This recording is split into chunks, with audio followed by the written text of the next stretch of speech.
All right, what's going on, everybody? Thank you for tuning in to another episode of our new video series, Faces of Mass Golf. Our guest here today is Chad Brown, the golf course superintendent at Harmon Golf Club and Fitness in Rockland. Harmon has a 3,100-yard, 9-hole course, as well as a wedge range, a multi-bunker complex, and a 15,000-square-foot putting green, which I was just reading on the website was designed by Brad Faxon and Brad Booth. Chad, thank you so much for taking a few minutes to talk with us. We hope everybody close to you is doing well at this time. My pleasure. Thanks for having me. You bet. And Chad, before we jump into things, why don't you introduce yourself a little bit? Tell us about your background in golf and how you've sort of gotten to where you are today. Okay. I graduated winter school in 2011. I was an assistant at Wollaston Golf Club for right around 7 years. And then I was the assistant at Norfolk Golf Club under John Zolkowski last year. I started here at Harmon last October. And this is, you get your first superintendent job and then COVID-19 comes. So it's been a bumpy ride. No, absolutely. Yeah, and I guess we'll jump right into present day. Tell us what you and your crew has been up to over the last 3 or 4 weeks since this has been going on. I mean, aside from the obvious, how much different is this from other springs that you might have dealt with? Yeah, it's strange.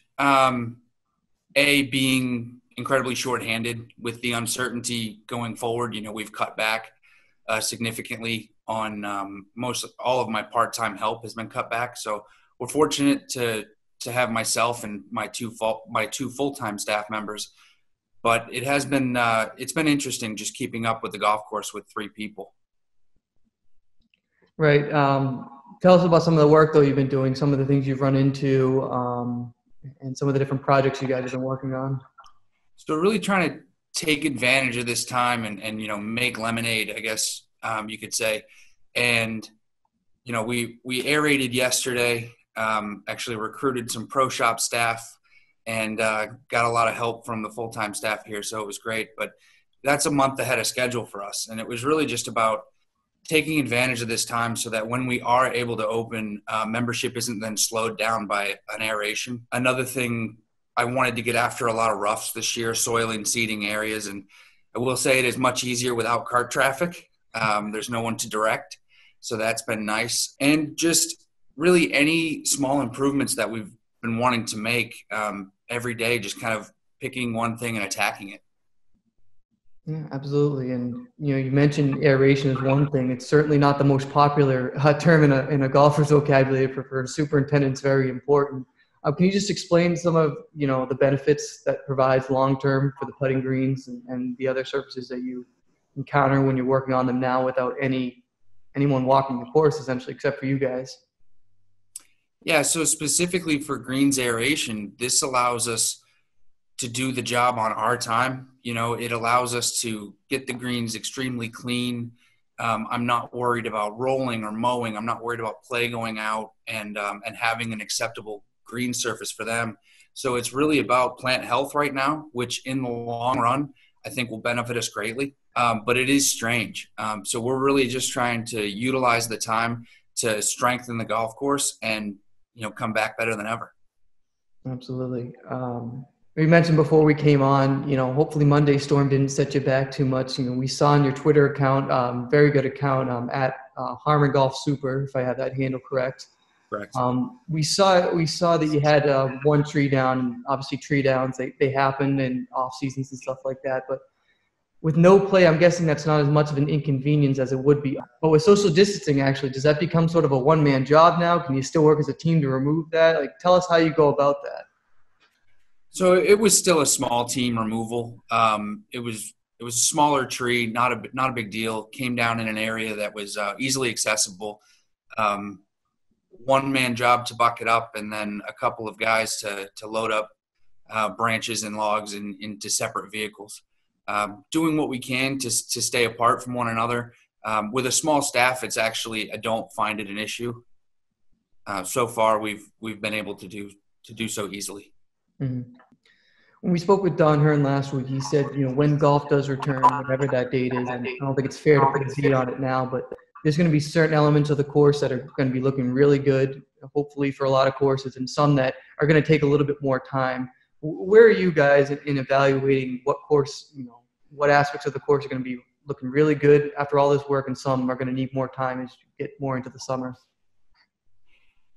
I think with our program, the greens, at least my hope is that the greens will be in great shape with less traffic and our ability to service them. I think rough areas will struggle. Our rough areas really haven't started to grow yet, but once they do, I'm sure they'll take off. And keeping up with that is going to be a challenge. I've used some growth regulation. I'm hoping that helps us out and allows us to keep up with it. But I think that's the one thing that golfers are going to have to expect. It's going to take us time to get that rough to a manageable height and to what they're used to playing on. You mentioned, some of the pro shop people came to help you out too. I think we even saw a video on your Twitter account of your general manager out there helping fix some divots. So has it been nice having kind of that extra, even though your crew's only a certain size, having that extra support from the club helping out you guys whenever they can? It really has been amazing. These guys take, team effort to heart, and it's not something that I brought to the general manager. He essentially came to me and said, "I'm bored. Please give me something to do." And I said, "You got it." So we get a lot of winter play here. We have a temporary setup, but with no snow this past winter, the golf course was scarred up pretty good. And, I think he's gone out with, I'd say 5,000 divots or better have been filled in fairways. That's a lot to get to. So you guys are certainly busy dealing with those. Yeah, it's been a great jump on the season. Definitely don't want to play catch up when it comes to divots. Absolutely. Has there been any other collaboration with clubs or just sort of check-ins or webinars or meetings just with other clubs? Because you guys in some ways are all sort of in the same boat. I know clubs have their own small issues, but has there been sort of that outreach or collective, spirit within golf clubs?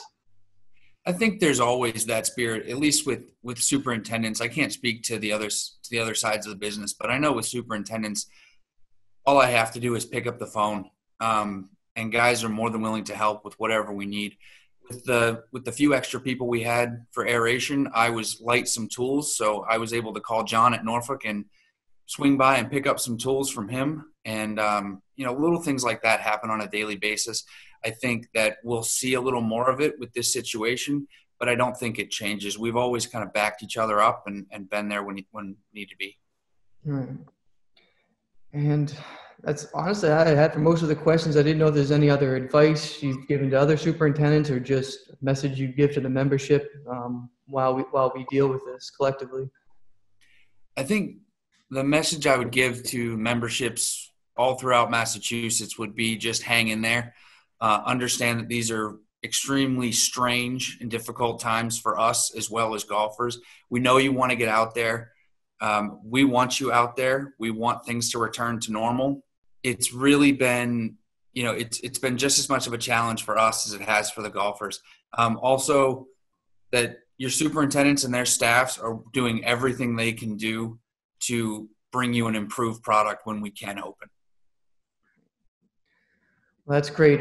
Once again, Chad Brown, we thank you so much for your time and best wishes with everybody moving forward. In the meantime, please consider giving Chad a follow on Twitter. Again, his handle is at Harmon Golf Super, all one word.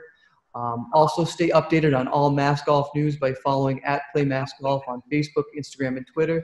And this video will be available online on our YouTube page, youtube.com/massgolf1903. Chad, thank you so much again for joining us, and best of luck to everybody at the club and obviously everybody in the Mass Golf community. We appreciate all the work you're doing behind the scenes. Thank you very much. Thanks for having me, Steve. You bet. And thank you all for watching another episode of Faces of Mass Golf. We thank you for watching, and we'll see you next time.